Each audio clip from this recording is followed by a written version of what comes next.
There is a rule that every group of friends silently agrees to after a bad trip. You don't talk about it. Not to your family, not to your therapist, not even to each other. You just never bring it up again. You delete the photos. You avoid the roads that lead back there. And when someone mentions camping, you feel that cold thing move through your chest, and you change the subject. Tonight, 3 people broke that rule. 3 different cabins, 3 different groups of friends, 3 trips that started completely normal and ended in a way that none of them have ever fully recovered from. One of them told us, and I want you to really hear this before we begin. I don't know what was in those woods, but I know it was watching us from the very first night. And I know it was waiting for one of us to go outside alone. So before we start, I need to ask you something. When was the last time you went somewhere remote? Somewhere with no signal, no neighbors, no way to call for help? Think about that. Because after tonight, you may never go back. My name is Daniel. 4 years ago, I went on a weekend camping trip with 3 of my closest friends, Ryan, Pete, and a guy we called Sammy. We rented a small cabin about 2 hours outside the city, deep in the woods. No Wi-Fi, barely any phone signal, just trees, a fire pit, and 4 guys who needed a break from real life. The first night was perfect. We made food, sat around the fire, told stupid stories. Everything was normal. Then, around 1 a.m., Pete said, "Do you guys hear that?" We all went quiet. Footsteps, slow and deliberate, moving around the outside of the cabin. Not leaves rustling, not an animal scurrying.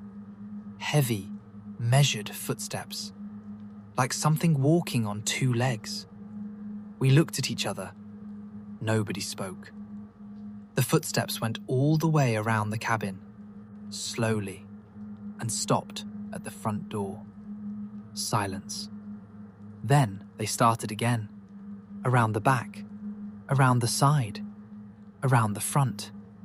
Like whatever was out there was studying the cabin, looking for a way in. Ryan grabbed a flashlight and reached for the door. I grabbed his arm. "Don't," I said.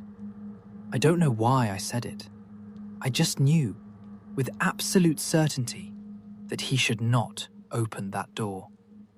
We sat there for 2 hours, listening to those footsteps circle our cabin over and over again. None of us slept. None of us spoke. We just sat together in the middle of that small room, watching the door. At exactly 3 a.m., the footsteps stopped. We found the marks in the morning, in the soft mud around the entire cabin. A clear trail of prints. Large, bipedal, deep impressions, like something very heavy. The prints circled our cabin 11 times.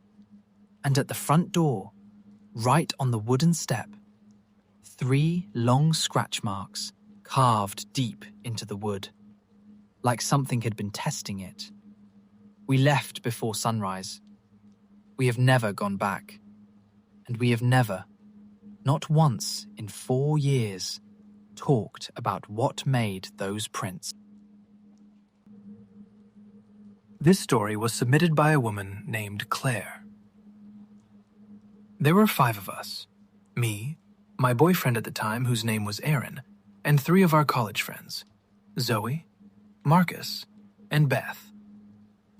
We had rented a cabin for a long weekend. It was Beth's idea. It was always Beth's ideas that got us into trouble. Everything was fine for the first 2 days. Hiking, cooking, card games at night. Normal. On the third night, Beth said she wanted to take a walk in the woods alone. She said she needed air. We told her not to go. It was nearly midnight, and the woods around the cabin were dense and dark. She laughed at us and walked out the door. 6 hours later, she still hadn't come back. We searched for 3 hours with flashlights, calling her name. Nothing. We tried calling emergency services, but had no signal. Aaron drove 40 minutes to the nearest town to get help. At exactly 5:47 a.m., just as the sky was beginning to lighten, Beth walked back into the cabin. She was completely calm. Dry clothes, no scratches, no mud. Like she had simply stepped out for 5 minutes. We screamed at her. We cried. We asked where she had been. She looked at us with the most unsettling expression I have ever seen on another person's face. "I was just in the woods," she said quietly. "I was perfectly safe. Something was with me the whole time." She never explained what she meant by that. We asked her 100 times on the drive home.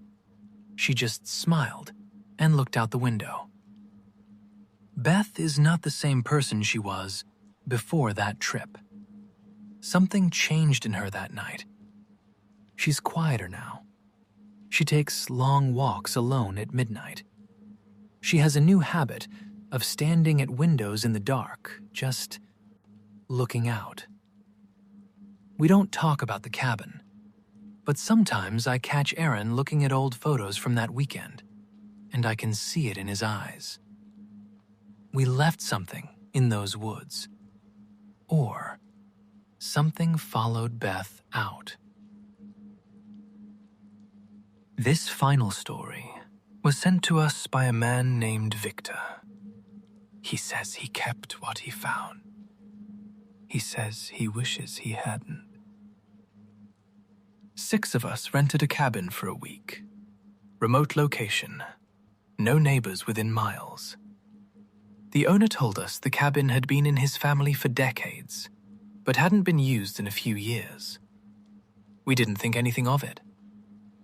On the second day, one of the floorboards in the back bedroom came loose.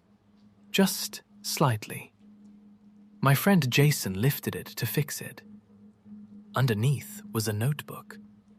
Old, water-damaged, pages thick and warped. We almost threw it away. Then Jason opened it and went completely silent. The notebook was filled, every single page, with handwritten entries. Dates going back 15 years. Different handwriting on different entries. Like multiple people, over many years, had written in it. Most entries were normal. Visitor logs, basically. Arrived Friday. Beautiful weather. Left Sunday. But scattered throughout, entries that were not normal at all. Something outside again last night. 3rd time this week. We have stopped looking. The sounds started again at 2 a.m. We pushed the furniture against the doors. We leave tomorrow. We found Marcus by the tree line at dawn. He doesn't remember leaving the cabin. He doesn't remember anything after midnight. We are not telling him what he looked like when we found him. The last entry was dated 3 years before we arrived.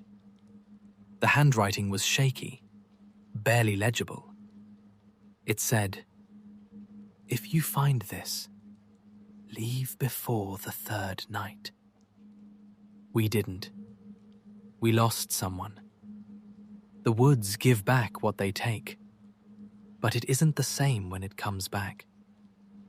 Do not let anyone go outside after midnight. Do not open the door if something knocks. And whatever you do, do not look at it directly. We were on our second night. We left within the hour, packed everything in 20 minutes flat, and drove in complete silence back to the city. I kept the notebook. I don't know why. Sometimes I take it out and read it again, looking for something I might have missed. Last week, I found an entry I had skipped before. Near the middle of the book, small handwriting crammed into the margin. It said, "It knows you found this." 3 cabins, 3 groups of friends, 3 trips that changed everything. They all made the same mistake. They went somewhere remote, somewhere dark, somewhere that something else had already claimed as its own.